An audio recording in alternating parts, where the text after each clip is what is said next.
Bienvenue dans cette vidéo où nous allons parler des communications asynchrones avec vos RESTful API dans le cadre du développement de Single Page Application. Dans une SPA, nous l'avons vu dans les parties précédentes, nous chargeons tout le contenu de notre front-end lors du premier appel au web server.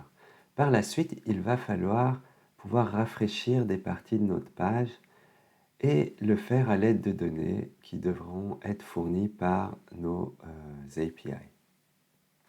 Alors, quelles sont les technologies pour communiquer des données au sein d'une application SPA? La plus connue, c'est Ajax. Alors, Ajax, en fait, c'est une façon de fournir une requête à un serveur de manière asynchrone et de laisser donc l'application cliente disponible le temps de la réponse du serveur et ensuite de réutiliser les données qui seront renvoyées par le serveur pour quelque part agir sur une partie d'une page HTML et sur base des données qui seraient reçues, eh bien, mettre à jour par exemple une liste d'utilisateurs qui serait affichée sur le browser. Alors, quand on parle de technique Ajax, eh bien, vous voyez que le X correspond à XML. Eh bien, c'est vrai qu'autrefois, les données, quand on sérialisait des données et qu'on communiquait entre applications web, on utilisait de l'XML. Vous avez peut-être entendu parler de protocole SOAP. Eh bien, voilà. Maintenant, aujourd'hui, de plus en plus, et même majoritairement, les données vont être sérialisées au format JSON. Alors, il y a d'autres technologies qu'Ajax pour communiquer avec des SPA. L'autre technologie la plus connue, c'est les WebSockets. En fait, les WebSockets, ça permet d'avoir une communication bidirectionnelle entre votre client et votre serveur. Alors la différence aussi entre Ajax et les WebSockets, c'est que quand vous appliquez une technique Ajax, c'est votre client qui doit chaque fois initialiser la communication avec le serveur. Tandis qu'avec les WebSockets, le serveur peut lui aussi initialiser la communication.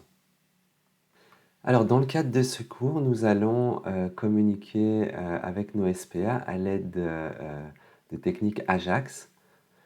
Et donc, il existe beaucoup de librairies en fait pour communiquer via Ajax. Anciennement, en fait, on utilisait cette librairie-là qui fait partie donc des API de votre browser. Et maintenant, quand on écrit du code moderne et qu'on veut utiliser aussi une API intégrée à notre browser, on va utiliser Fetch. Fetch qui va nous permettre donc de faire des requêtes asynchrones à nos RESTful API. Alors, il y a aussi jQuery qui permet de faire des requêtes Ajax. Euh, voilà, jQuery, vous le savez, sa popularité diminue de plus en plus. Vous avez des librairies qui peuvent être utilisées tant côté client que côté serveur. Quand vous voyez Node ici, la colonne, eh bien, c'est que c'est côté serveur et ici, c'est côté client. Euh, Côté serveur, vous pourrez utiliser ce que vous voulez si au sein de vos API, vous devez communiquer avec une autre API et faire un appel asynchrone vers une autre API. Si vous voulez avoir quelque chose qui ressemble à ce qu'on fait côté client, eh bien, Node Fetch sera idéal. Alors, vous pouvez essayer d'autres librairies aussi, n'hésitez pas. Axios, par exemple, a fort la cote actuellement. Alors, quand on veut consommer une ressource d'une RESTful API, on fera un appel Ajax. On ne va pas utiliser jQuery, ni ce qui anciennement se faisait à l'aide de cet objet qui est intégré à notre browser, mais on va utiliser la librairie intégrée de notre browser, Fetch API. Alors voici un exemple d'utilisation de la méthode Fetch. au sein donc d'un script qui serait écrit pour fonctionner côté client. Vous voyez qu'ici on met l'URL donc des ressources ou de la ressource qu'on veut consommer. C'est donc la nomenclature RESTful. Ici on voudrait faire une requête de type get. Si on n'indique pas en fait dans les options la méthode, c'est d'office get. Et on voit qu'il y a la notion de promesse. Là, les den, ça veut dire que on va récupérer des choses du moment que la réponse sera disponible. Et donc les promesses, on va voir ça dans la présentation qui va suivre. Mais ici, vous voyez qu'on passe à, au den une fonction qui est donc une callback qui va récupérer la réponse lorsqu'on aura fait notre requête au serveur, la réponse du serveur. Et donc, une fois qu'on a une réponse, en fait, ce n'est pas encore la totalité des données qu'on a reçues, c'est des données qu'on va recevoir de manière asynchrone. Et donc, on va retourner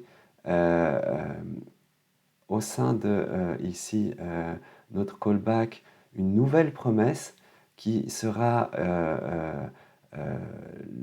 la demande d'obtenir les données JSON dans la réponse. Et une fois que cette promesse sera résolue, eh bien, on va récupérer donc les données ici au sein d'une nouvelle callback qu'on chaîne ici après le premier den. Et ces données, on va pouvoir en faire ce qu'on veut, notamment ici en userList qui serait une fonction qui va rafraîchir une div au sein de la page pour réafficher la liste des utilisateurs. Alors ici, nous avons l'exemple d'une requête de type POST. Typiquement, quand on envoie un formulaire côté serveur, bon, ici, ça va être l'envoi de données de manière asynchrone. Donc, on a toujours l'appel de la méthode fetch. On met ici la ressource donc, qui doit être traitée côté serveur. Et la méthode POST, ça indique donc, quand on applique le protocole, enfin les conventions RESTful API, qu'on veut créer une nouvelle ressource de type users. Alors, dans le corps de la requête, on va mettre les données au format JSON. Et donc là, on appelle la méthode stringify pour créer une représentation textuelle des données au format JSON d'un utilisateur. Il faut indiquer les headers pour prévenir le serveur qu'il va hériter de données de type JSON. Alors, une fois que le serveur va répondre, eh bien ici la promesse va être résolue et on va, au sein d'une callback qu'on définit ici, qui reçoit la réponse du serveur, eh bien on va renvoyer les données JSON et on va chaîner ici ce renvoi à l'aide d'un den qui va nous permettre de récupérer le retour de cette promesse. En fait, JSON ici renvoie une promesse. Et lorsque cette promesse résout, eh bien, ça signifie qu'on a récupéré les données du serveur. Et dans ce cas-ci, eh bien, ici, c'est principalement l'envoi de données au serveur.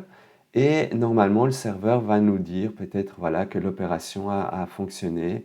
Et du coup, si on sait qu'on a pu enregistrer un utilisateur, eh bien, on va pouvoir appeler une méthode qui va peut-être, en règle générale, rediriger l'utilisateur vers le home page ou la liste d'utilisateurs ou peu importe, vous allez pouvoir faire ce que vous voulez du moment que vous savez que votre ressource a bien été ajoutée au niveau de votre serveur. Alors voilà, ici on a un exemple de l'utilisation de la librairie Ajax à l'aide de jQuery pour faire la même chose, en fait, faire une requête asynchrone de type POST à un serveur. Ici, eh bien, l'URL, ce serait login et les données, eh bien, elles sont fournies au sein des différents inputs de notre formulaire. Là, ça veut dire qu'on aurait un input dont l'ID s'appellerait email 1 et on récupère la valeur de cet input. Donc on prépare les données à envoyer de manière asynchrone au serveur. Et une fois que le serveur répond, eh bien, on a l'appel d'une callback. Ici, ce serait cette fonction. Et vous pouvez faire ce que vous souhaitez du moment que votre login a réussi. Et si vous avez, par exemple, pas envoyé le bon password, eh bien, il se peut que vous devez traiter d'une erreur et du coup potentiellement réafficher le formulaire de login. Voilà. Alors on a vu comment consommer et faire donc des appels asynchrones côté client à l'aide principalement de la méthode fetch. Nous allons devoir maintenant voir comment traiter des requêtes des clients côté serveur. Alors pour gérer les requêtes côté serveur, on a déjà eu des présentations qui parlaient qu'il y a l'aspect parfois de serveur de fichiers statiques. Donc il faut parfois fournir le fichier .js, l'image ou le .css. Et bien ça, c'est le middleware qui gère donc le partage de serveurs de fichiers statiques. Nous avons aussi parfois le besoin de renvoyer la page index.html quand principalement l'utilisateur accède à la racine de notre serveur. Et parfois, il va falloir traiter de nos RESTful API. Et donc, il faut, au sein de la même application, pouvoir traiter de ces différents cas de figure. Alors, pour pas qu'il y ait de conflit, eh bien, il y a plusieurs façons de gérer l'appel de notre RESTful API. Ici, la proposition, c'est que dans vos URL, quand vous allez consommer donc, des ressources d'une RESTful API, vous allez avoir un /API dans votre URL. Et du coup, au sein du middleware, dans le fichier app.js côté serveur, vous allez pouvoir vérifier que quand vous n'avez pas le /API dans votre URL, alors vous devez renvoyer le front-end à votre client. Le front-end, eh bien, c'est quoi? C'est votre page index.html qui va se trouver dans le répertoire public. Alors, pour récupérer des données côté serveur, il y a plusieurs façons de récupérer les données. Ça dépend de la requête en fait qui a été faite par le client. Si dans la requête du client, on est par exemple dans le cas où on veut avoir une ressource très particulière sur base d'un identifiant, ici dans l'exemple, l'identifiant, ben, ça serait le username, eh bien, on va mettre donc au sein de notre route côté serveur les deux points pour indiquer que c'est donc un paramètre d'URL et on peut récupérer la valeur de ce paramètre qui aura été donc mis dans l'URL lors de l'appel de la méthode fetch par notre client à l'aide de rec.params_username. Voilà, ça nous permettra donc d'aller rechercher la ressource qui correspond à la requête asynchrone du client et de renvoyer, si elle est trouvée, cette ressource au format JSON à notre client. Si la ressource n'est pas trouvée, eh bien, on va indiquer ça à notre client à l'aide d'un status code. Et donc, typiquement, quand on ne trouve pas une ressource, c'est le code 404.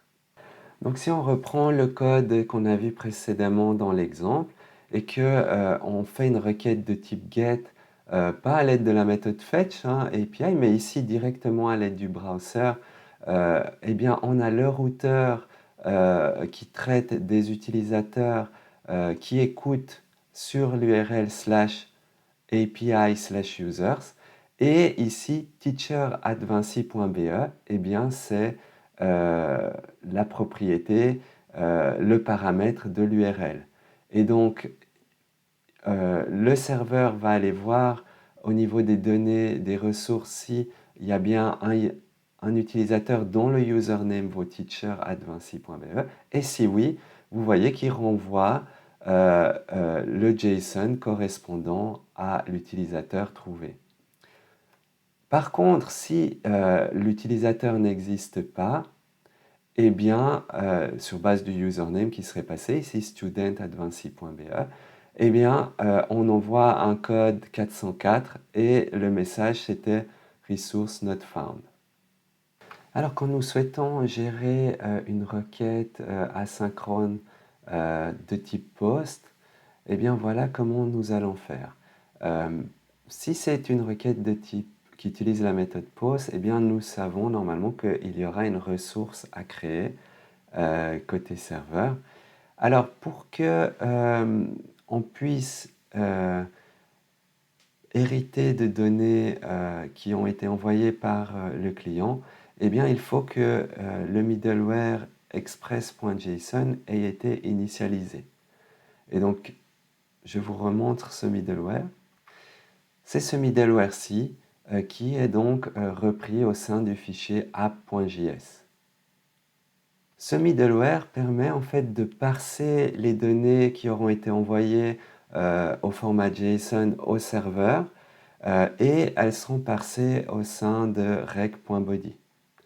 Et donc ici, on récupère les données qui étaient dans le input du formulaire et dont l'attribut name s'appelait, la valeur de l'attribut name s'appelait email.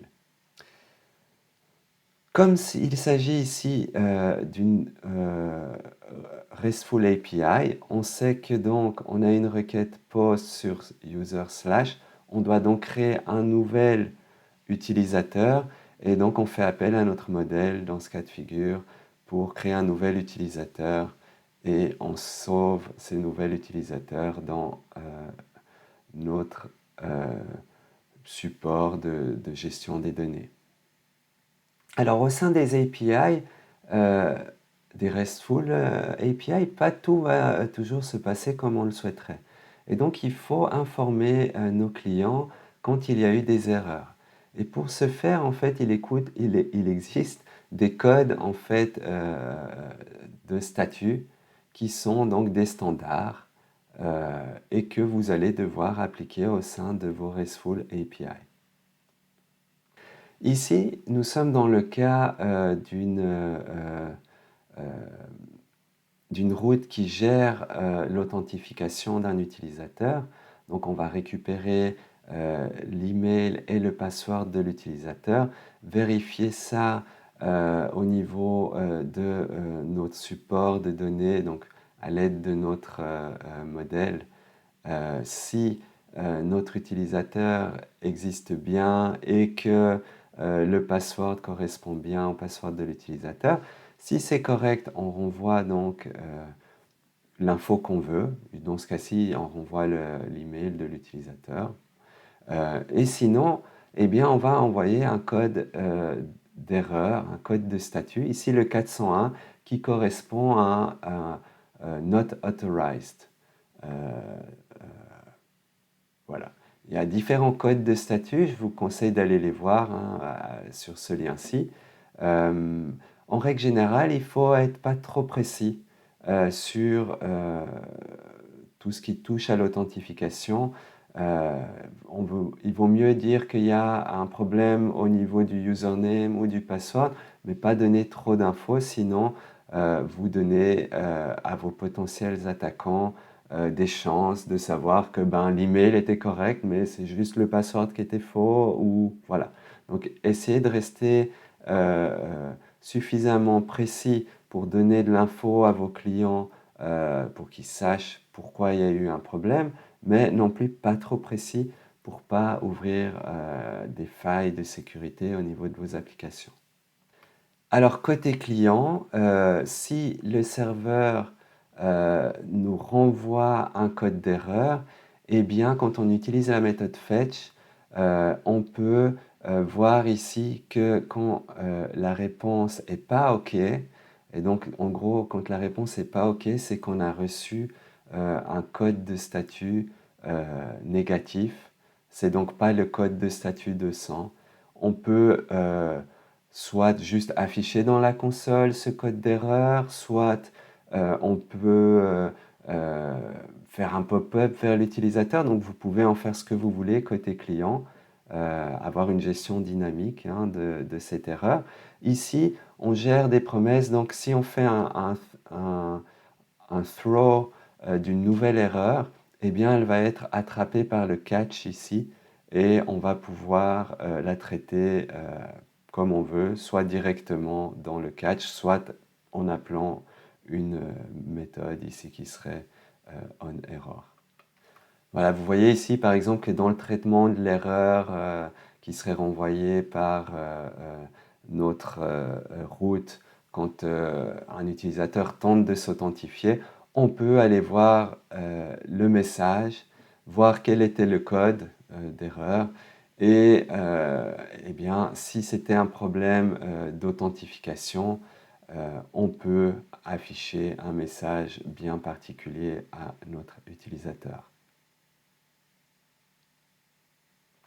Alors, pour consommer des RESTful API, il y a plusieurs façons de faire. On peut soit, quand c'est une requête GET, simplement faire accéder via l'URL au sein du browser, mais ça ne fonctionne pas. En fait, si on veut faire des requêtes de type POST, eh bien, il nous faut, si on utilise notre browser, il nous faut développer un formulaire. Et donc, ça prend du temps de développer des formulaires pour toutes les requêtes POST. Quand on doit faire des deletes ou des updates, c'est aussi de l'HTML spécifique à développer. Et donc, si vous vous destinez plutôt à être des développeurs côté back-end, hein, côté serveur, parce que peut-être que le front-end vous intéresse moins, eh bien, il faut apprendre à pouvoir interroger des RESTful API de manière plus rapide que de devoir développer un front-end. Pour tester donc vos RESTful API, il existe de nombreux clients qui permettent de le faire. Un des plus connus sur le marché, c'est Postman. Nous, dans le cadre de ce cours, on va utiliser une extension de Visual Studio Code qui s'appelle REST Client. Donc, je vais vous montrer comment installer cette extension et créer une petite requête vers une API. Alors, pour installer REST Client, vous allez au niveau des extensions de Visual Studio Code, vous tapez REST Client et vous cliquez sur Install. Une fois que notre application REST Client est installée, nous allons pouvoir tenter de consommer une RESTful API. Alors ici, je vais utiliser la démo SPA Monolith et au sein de mon routeur qui gère les ressources de type utilisateur, on voit donc que le routeur écoute tout ce qui se passe sur /API/users et on va pouvoir tester par exemple le fait de trouver un utilisateur sur base de son username. On va voir comment faire ça avec REST Client. Première étape, création du fichier .http dans lequel on va pouvoir mettre nos requêtes. Voici donc ma requête. Je veux vérifier que l'utilisateur, qui est le username incorrect@vancy.be, existe ou pas dans mes ressources de type users. Pour faire cette vérification, il faut d'abord bien sûr démarrer notre application et donc pour que notre RESTful API soit en service, eh bien on la démarre soit npm start ou npm rundev en fonction qu'on a nos daemons qui seraient installés par exemple pour gérer notre développement de notre API. Quand on veut lancer une requête à l'aide donc de notre REST Client, il suffit de cliquer sur Send Request et on voit ici que bien notre RESTful API a répondu Resource not found. Et donc qu'est-ce qui s'est passé? Eh bien, au niveau de nos routes, nous avons ici était via username. Username a été récupéré et on n'a pas trouvé cet utilisateur. On a renvoyé resource not found. Donc vous avez d'autres types de requêtes. Vous allez avoir notamment des requêtes aussi de type POST. Eh bien, vous indiquez vos paramètres au sein de votre fichier .http. Vous cliquez sur Send Request et là, vous aurez une réponse. Vous voyez, donc du coup, ici, on va faire appel à la route qui gère les requêtes de type POST. Et donc, pour l'exemple qui est affiché, eh bien, ça va faire le test en fait de cette API-là. En gros, c'est le routeur /users. Il écoute sur API/users. Et donc, quand on est là, au niveau de un post sur API/users, eh bien, c'est cette route-là qu'on teste. Et voilà le résultat que renverrait cette route si on fournissait ces infos lors de la requête par notre méthode Fetch API ou notre REST client dans ce cas-ci. Voilà, vous avez encore d'autres exemples de requêtes. Avant, on avait mis les données sous un certain format. Ici, c'est le format par défaut des formulaires. Donc, c'est le URL encoded. Vous voyez que ce n'est pas du JSON. La façon dont on met les données, on doit les mettre sous forme de paramètres et attributs, valeurs de notre paramètre. Et chaque ensuite paramètre est séparé par un et commercial. Voilà en résumé, pour utiliser REST Client, vous allez séparer différentes requêtes au sein d'un même fichier HTTP en mettant au minimum 3 crosses. Vous exécutez une de vos requêtes en cliquant sur Send Request et ça vous permet très rapidement de tester vos API. N'hésitez pas à avoir d'autres outils comme Postman, si vous voulez tester Postman pour interroger vos API. Voilà, il reste donc une petite démo qui va vraiment reprendre tous les concepts vus au niveau des SPA. Je vous laisse la regarder par vous-même.